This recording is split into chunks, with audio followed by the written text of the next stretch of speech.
ناظرین، حضرت محمد صلی اللہ علیہ وآلہ وسلم کی ولادت باسعادت کے بعد 3-4 روز تک آپ کی والدہ ماجدہ نے آپ کو دودھ پلایا۔ پھر آپ کے چچا ابو لہب کی آزاد کردہ کنیزہ سویبہ نے آپ کو دودھ پلایا۔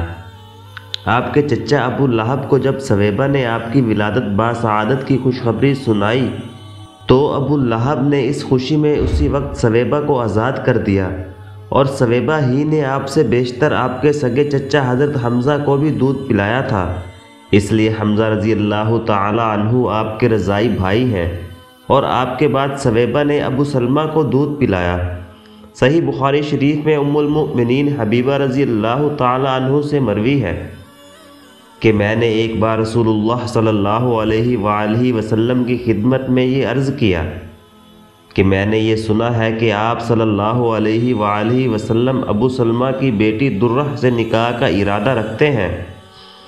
آپ نے بطور تعجب فرمایا کہ ام سلمہ کی بیٹی جو میری تربیت میں ہے میرے لیے حلال نہیں ہو سکتی، کیونکہ وہ میری رضائی بھتیجی ہے، اس لیے کہ مجھ کو اور اس کے باپ ابو سلمہ کو سویبہ نے دودھ پلایا ہے۔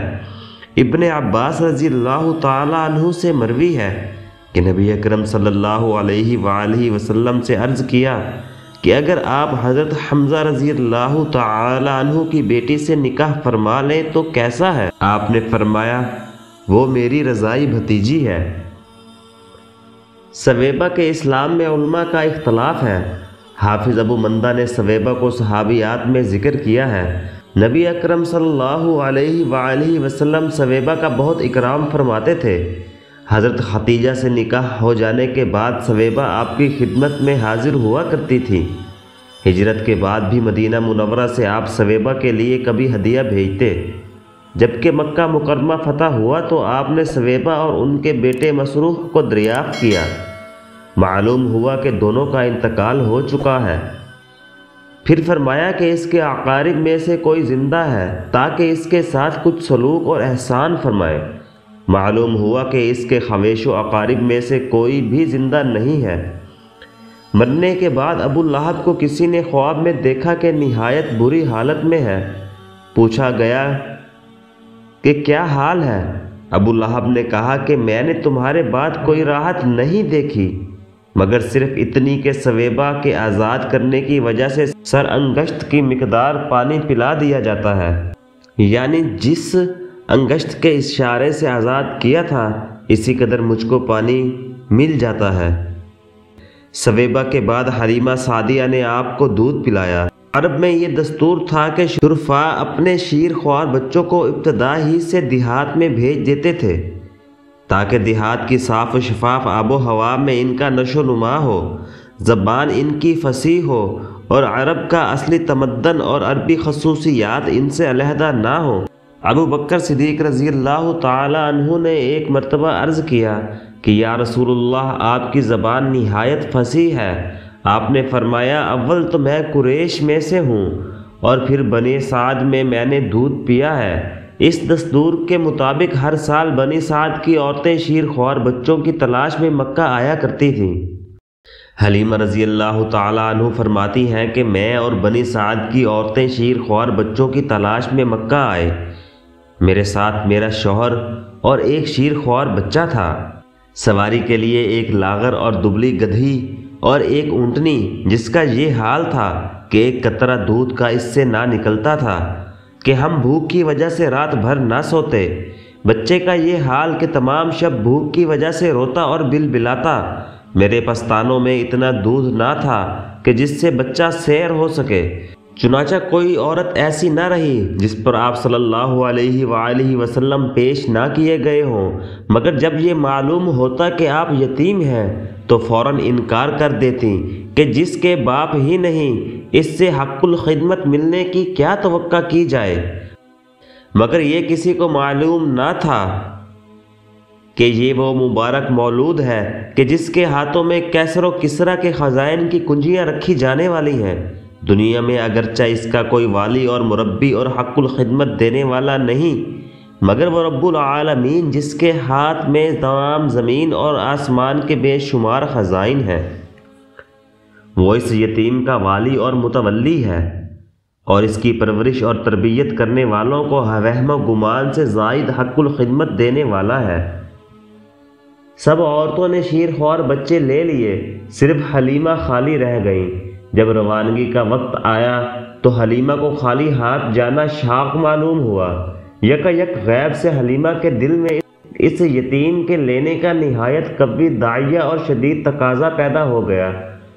حلیمہ نے اپنے شوہر سے جا کر کہا، خدا کی قسم میں ضرور اس یتیم کے پاس جاؤں گی اور ضرور اس کو لے کر آؤں گی۔ شوہر نے کہا، اگر تو ایسا کرے تو کوئی حرج نہیں، امید ہے کہ حق جل شانہ اس کو ہمارے لیے خیر و برکت کا سبب بنائے۔ حلیمہ اسی برکت کی امید پر آپ کو لے آئیں۔ اللہ نے اسی امید کے مطابق ان پر برکتوں کا دروازہ کھول دیا۔ بنی سعد کی عورتوں نے مخلوق سے طمع باندھی اور حلیمہ نے خالق سے امید باندھی۔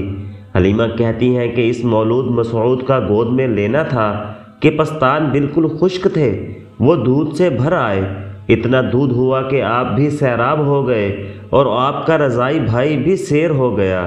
اونٹنی کا دودھ دہنے کے لیے اٹھے تو دیکھتے کیا ہے کہ تھن دودھ سے بھرے ہوئے ہیں۔ میں نے اور میرے شوہر نے خوب سیر ہو کر دودھ پیا، رات نہایت آرام سے گزری۔ صبح ہوئی تو شوہر نے حلیمہ سے کہا، اے حلیمہ خوب سمجھ لے کہ خدا کی قسم تو نے بہت ہی مبارک بچہ لیا ہے۔ اب قافلہ کی روانگی کا وقت آیا اور سب سوار ہو کر چل پڑے۔ حلیمہ بھی اس مولود مسعود کو لے کر سوار ہوئی۔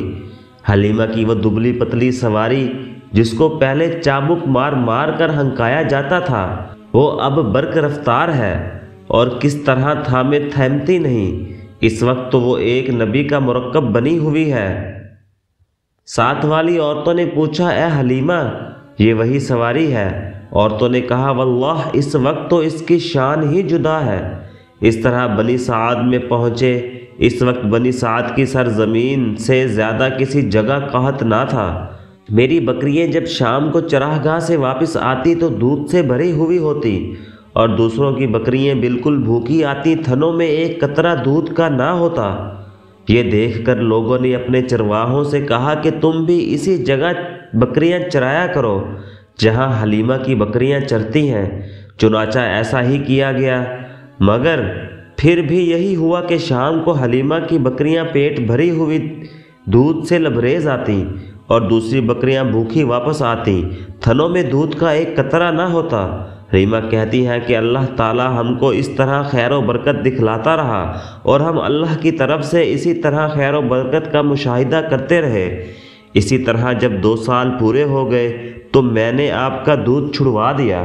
جب 2 سال پورے ہو گئے تو حلیمہ آپ کو لے کر مکہ آئی تاکہ حضرت آمنہ کی امانت ان کے حوالے کریں، مگر آپ کے وجود کی وجہ سے خداوند ذوالجلال کی جو برکتیں مبذول تھیں، اس وجہ سے حلیمہ نے حضرت آمنہ سے درخواست کی کہ اس در یتیم کو اور چند روز میرے ہی پاس چھوڑ دیں۔ ان دنوں مکہ میں وبا بھی تھی۔ ادھر حلیمہ کا غیر معمولی اصرار، اس لیے حضرت آمنہ نے حلیمہ کی درخواست منظور کی اور آپ کو اپنے ہمراہ لے جانے کی اجازت دی۔ حلیمہ آپ کو لے کر بنی سعد واپس آ گئیں۔